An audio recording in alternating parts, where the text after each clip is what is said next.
Hey guys, welcome to another Jay Watches Hockey without any hockey again. The playoffs are starting soon, in which case there'll probably be something to talk about. However, exam periods for a lot of people are starting soon. I know the A-level exams are coming up, and so are university exams. Because that's the case, I decided to do a tutorial on how I take my notes and how it works for me. I think they're probably fairly easily adapted. Sometimes I use them slightly differently for slightly different things. It just depends, but it's useful having a starting point. I'm first going to start with how I take notes from books. As an example, I have Prisoner of Azkaban, because it's a fairly familiar book. There's nothing particularly complex about what's in it, and it's just useful. So my first piece of advice for taking notes from a book would be to write the essay question or the subject you're taking notes on at the top of your piece of paper, and keep it in a folder, because the best way of taking useful notes is to take notes that are relevant to the answer you're trying to answer, the answer you're trying to give. Otherwise you end up with lots of information, it's difficult to sort through it, and it ends up not making much sense. And having the question there helps to really focus your mind. Second of all, the next thing I would do is I would write at the top of your piece of paper the name, the title of the book, the author, and any publishing information that you might need.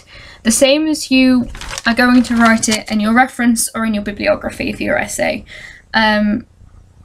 Simply because it's there, you won't have to go back when you're writing your essay to check it. If you have all your information in one place, then there's no problem. I would then also, for the same reason, in the margin of your piece of paper, is write the page numbers. Again, this just makes referencing and finding information again so much easier. And the last thing you want is to think you're finished and then find that you don't have a reference for half of the stuff you've used.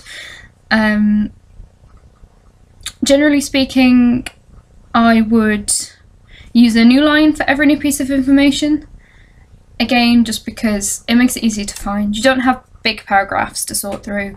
Everything's laid out very neatly, very nicely, and it becomes easier to understand it when you're reading back over it, either for essays or for revision or whatever you need it for.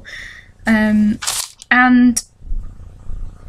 the other thing I would say is just use different colours if that's helpful for you, use faux pictures if that's helpful for you. These are your notes. You can write all over them, you can annotate them all you want in however way you want. This basic layout can be very easily replicated on Word with tables if you prefer to type things. I don't, but everybody works differently. But they're your notes. Do with them what helps you best. The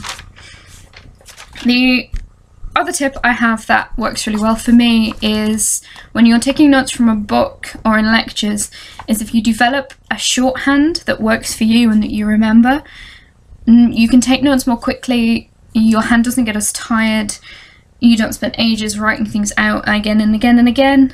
As long as you understand what the notes say, it doesn't matter. Here are an example of some of the ones I use. So this one here that I'm pointing to is my shorthand for between. Obviously this is my shorthand for at. It saves like 3 seconds, but if you're writing them fairly often, it's still useful. That one is my shorthand for about, as in something's, you know, there was around 20 people in the room, that kind of thing. This one is my shorthand for because, which you can substitute for anything that means because, synonyms for because. This one is do not equal. Again, saves you 30 seconds every time you read it. It's just useful. This one is the proper shorthand for therefore, but again, therefore is a really long word and it's just easier.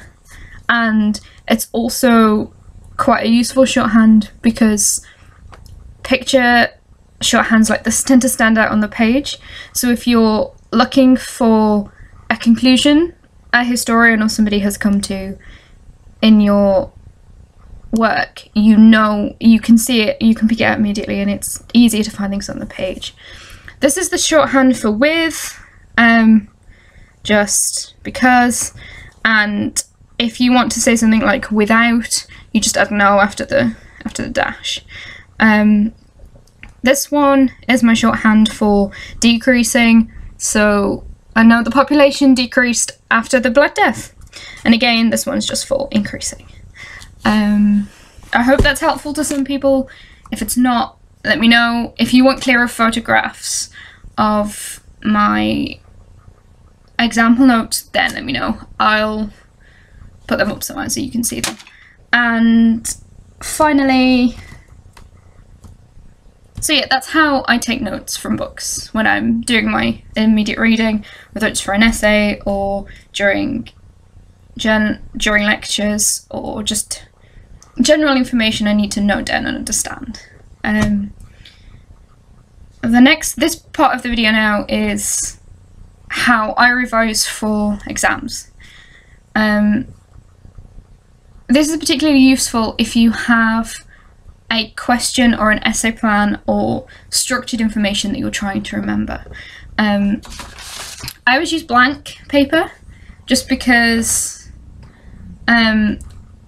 when you're taking notes, and I use sort of a spider diagram sort of thing, the lines are sometimes distracting, and the other reason I like using plain paper is you end up memorizing the way things look on the page.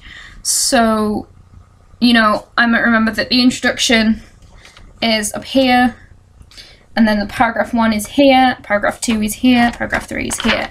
And it's just, when you're sitting in an exam and you're panicking, if you know what the page you revise from looks like, it's just a bit of a kickstart into what you think you should be talking about.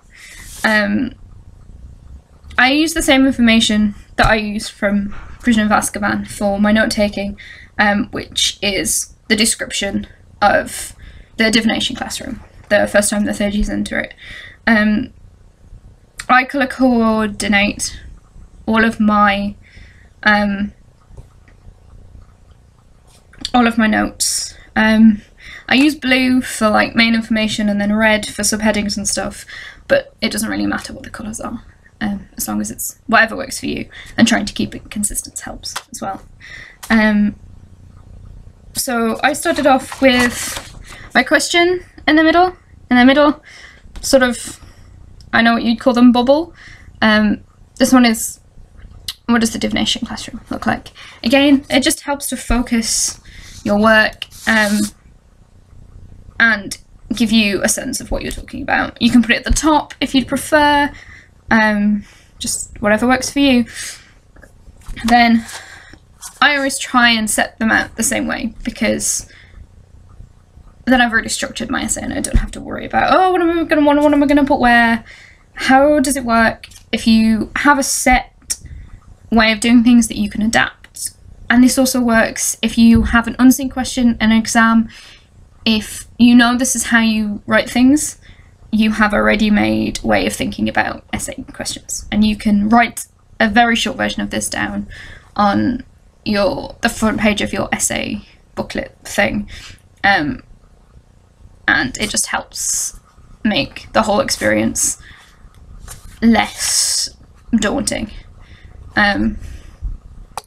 because this is an intimidating thing to do. So top left hand corner here is my introduction, and each point of my introduction has a little star next to it. And then that's helpful because I remember for my introduction for this question, I have 4 points to remember. I use blue to mark these just because I like blue and it stands out really well. It's very different from black. It's nice. Then the same for all the other paragraphs. If you have sort of a sublist, so here paragraph 2 is what the seating in the divination classroom looks like. And there are several different, so there's the tables, the armchairs, and the little footstooly poof things. So for the tables, in a different colour, here it's red, I've written all of the things about the tables. So there's at least 20, they're small and they're circular. And again, you remember how many blue stars there are, and then how many each blue star has associated with it. In this case, the tables have 3.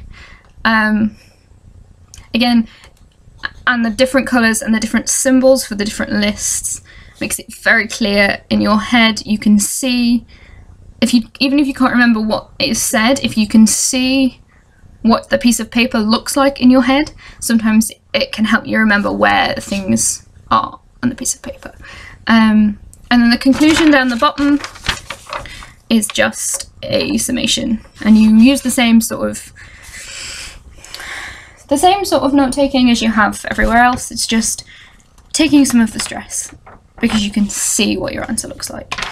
And then here if there are any links between points that you want to make to have a more cohesive essay, writing them in a different colour and writing the explanation in that colour helps just with remembering what things look like and stronger associations between things. I hope that was helpful. There was something useful there at least, and I will see you next time. Bye!